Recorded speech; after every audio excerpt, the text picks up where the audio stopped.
안녕하세요. 건강한 교회 건강한 목사입니다. 저희는 저번 시간에 3번에 걸쳐 건강한 교회의 기준이 무엇인지 알아봤어요. 건강한 교회는 순수한 말씀을 선포하고 정당한 성례를 집행하며 신실한 권징을 시행합니다. 참된 교회는 순수한 말씀을 기반으로 세워지고 정당한 성례를 통해서 튼튼해집니다. 그리고 신실한 권징으로 죄로부터 보호하죠. 이렇게 교회가 이 땅에 세워지면 무슨 일을 할까요? 하나님께서 교회를 이 땅에 두셨다면 당연히 어떤 목적이 있어서겠죠? 그게 뭘까요? 건강한 교회론 세우기 5부 건강한 교회는 이 땅에서 무슨 일을 하는가? 1강 건강한 교회는 하나님을 향해 예배한다 라는 주제로 강의하도록 하겠습니다. 교회의 목적을 이해하기 위해서 우린 하나님께서 태초에 이 세상을 창조하신 목적을 알아볼 필요가 있어요. 하나님은 이 세상을 아주 복되게 창조하셨죠. 하나님께서 만드신 세상은 질서 있고 풍요로우며 아름다운 세상이었습니다. 그 아름다운 세상의 활용 정점으로 사람을 딱 두심으로 하나님 나라가 완성됐어요.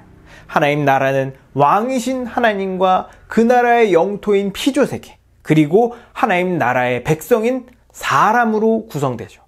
하나님께서 하나님의 백성을 이 땅에 창조하신 이유는 하나님의 은혜와 사랑과 안식, 즉 복을 아낌없이 주시려고 창조하신 거예요. 하나님의 무한한 복을 맛본 사람은 하나님께서 베푸신 사랑과 은혜에 기뻐하고 감사하며 하나님을 찬양합니다. 이것을 성경은 예배라고 부르죠. 하나님은 예배를 받기 위해 사람을 만드셨어요. 여기까지만 들으면 오해하기 쉽습니다. 그럴 줄 알았어. 결국 자신을 위해 사람을 만드셨군. 네, 반은 맞았고 반은 틀렸어요. 우리 한번 아름다운 가정을 꿈꾸는 어떤 사람을 생각해 봅시다. 이 사람이 자기만을 위해 가정을 가지고 싶어 하는 걸까요? 사랑하는 사람을 만나서 결혼하고 그 사랑의 결정체인 자식을 낳아 서로 사랑하고 사랑받는 가족을 만들고 싶어 하는 것이 과연 자기만을 위한 걸까요? 이 아름다운 가정 안에는 사랑과 헌신이라는 덕목이 녹아들어 있습니다. 자신을 온전히 내주고 희생하지 못하면 결코 아름답고 화목한 가정을 이룰 수 없어요. 희생은 이타적인 덕목입니다. 하나님은 우리를 사랑하기 위해 우리를 만드셨어요. 그래서 하나님은 먼저 자기 자신을 우리에게 내어주십니다. 예수 그리스도의 십자가의 죽음이 그 증거죠.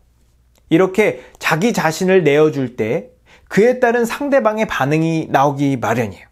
어떤 반응이 나와야 할까요? 바로 기쁨과 감사, 그리고 자발적인 헌신입니다. 이런 반응을 기대하는 게 잘못된 걸까요? 너무 당연한 거 아니에요? 하나님은 우리에게 일방적으로, 강제적으로 예배를 강요하지 않습니다. 하나님은 우리를 위해 우리가 누리는 모든 것을 다 주셨어요. 우리의 생명, 우리가 입는 옷, 먹을 음식, 마실 물과 공기처럼 생명의 필수적인 것에서부터 따뜻한 아메리카노 한 잔, 감미로운 음악, 향기로운 꽃향기처럼 아주 사소한 것까지 주께서 주시지 않은 것이 아무것도 없습니다.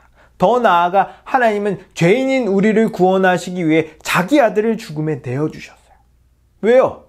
에베소서 1장 5, 6절을 보면 하나님은 우리를 예정하사 예수 그리스도로 말미암아 하나님의 아들들이 되게 하셨나니 이는 하나님이 그분의 사랑하시는 아들 안에서 우리에게 거저 주신 하나님의 은혜의 영광을 찬송하게 하기 위함이라 라고 말하죠. 즉 하나님은 우리에게 복을 주시고 우리가 하나님께 기쁨으로 예배드리게 하려고 우리를 구원하신 겁니다.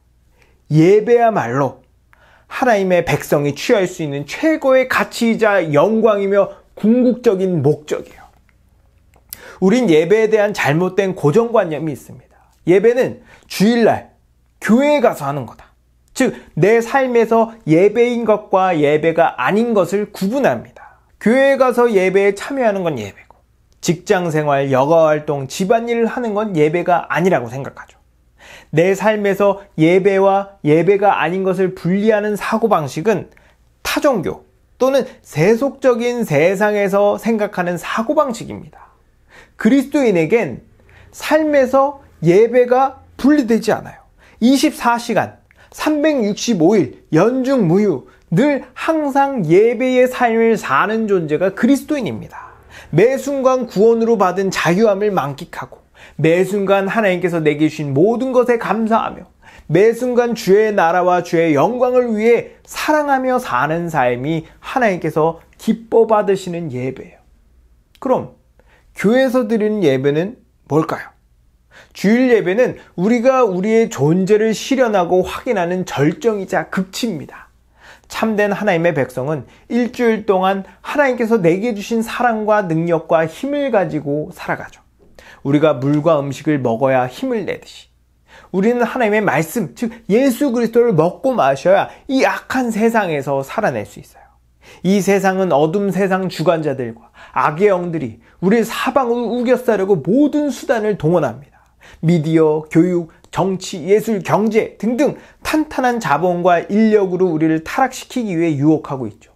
이런 유혹을 뿌리치고 승리하기 위해서 우리는 우리가 누구인지, 우리가 어떤 존재인지 끊임없이 기억하고 확인해야 해요. 우리가 누굽니까? 우리가 어떤 민족이에요? 베드로전서 2장 9절은 우리를 하나님의 택하신 민족이요, 왕같은 제사장이요, 거룩한 나라요, 그의 소유된 백성이라 말합니다. 반대로 세상은 우리에게 이렇게 말하죠. 넌 아무것도 아니야. 네가 할 수 있는 건 아무것도 없어. 그냥 남들처럼 대충 살아. 이런 뱀의 유혹을 뿌리치고 하나님의 백성답게 살기 위해 우리는 매주 한 날, 한 공간, 한 시에 하나님의 말씀을 들어야 합니다. 매주 같은 날, 같은 공간, 같은 시간에 모여 우리는 예수 그리스도께서 누구시며 그분께서 우리를 위해 하신 일, 그분이 이루신 일을 들어요. 예수님의 십자가 죽음을 통해서 우리가 죄로부터 해방되고 예수님의 부활을 통해서 이전과 다른 새로운 피조물, 그리스도 안에서 한 몸, 한 백성으로 창조되었다는 사실을 예배 시간에 귀로 듣고 눈으로 확인하죠.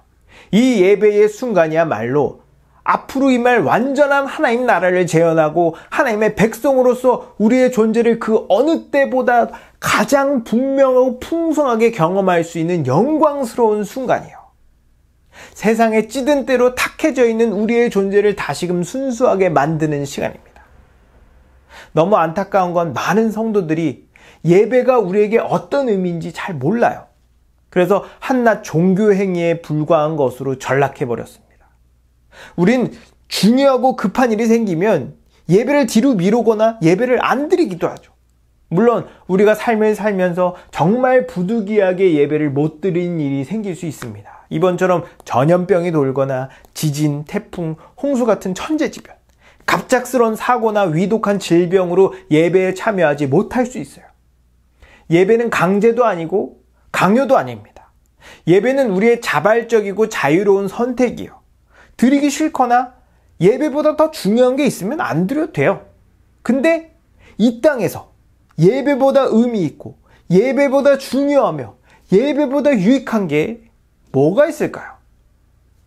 전 없다고 봅니다. 우리에게 예배가 어떤 의미고 어떤 유익이 있는지 명확하게 알고 믿는다면 우리는 그 어떤 것보다도 예배를 우선순위로 두고 예배를 포기하지 않을 거예요. 이렇게 예배가 우리에게 중요하고 유익하다는 것을 알려주는 것이 교회인데 오늘날 교회가 예배를 제대로 가르치지 않는 현실이 마음이 아픕니다. 아무튼 우리가 하나님의 백성으로 하나님 앞에서 예배를 드릴 때 우리는 하나님께서 부어주신 은혜를 체험합니다. 우리가 누구이고 무엇이 선하고 무엇이 의로운지 배우며 그렇게 살아갈 힘을 공급받아요. 그리고 세상에 나가 그대로 살게 됩니다. 이럴 때 우리의 삶은 예배 그 자체가 되는 거예요. 모든 성도들을 서로 한 몸 한 가족으로 여기고 주일에만 보는 것이 아니라 일상에서 그들과 함께 교제하고 말씀을 나눔으로써 하나님 나라의 문화를 더욱 확장하고 구체화시키죠. 주일 예배 때 들은 하나님의 말씀과 성도들과의 교제는 힘있고 능력이 있어서 어떤 환난과 고난 속에서도 능히 감당하고 승리할 수 있게 됩니다. 이런 경험들이 더욱 예배를 사모하게 되고 주일 예배는 더욱 큰 환난과 고난을 극복할 수 있게 하면서 선순환이 시작되는 거예요.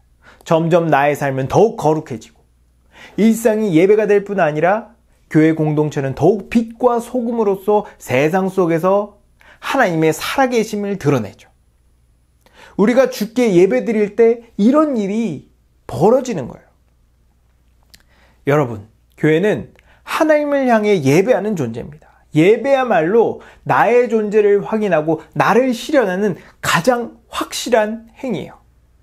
우리가 지금 예배에 대해서 미온적이고 소극적으로 대하는 건 우리가 예배의 깊은 의미를 모르거나 믿지 않아서 그런 겁니다. 그러나 이 예배가 우리의 존재의 이유고 목적이며 가장 영광스러운 행위라는 걸 알면 우린 더욱 예배를 소망하고 우리의 삶 전체로 예배하려고 할 거예요. 여러분 모두가 예배 안에 담긴 진정한 의미를 알아. 이것이 가장 의미 있고 중요하며 유익하다는 사실을 믿고 더욱 예배를 소망하는 여러분 되길 주님 이름으로 축복합니다.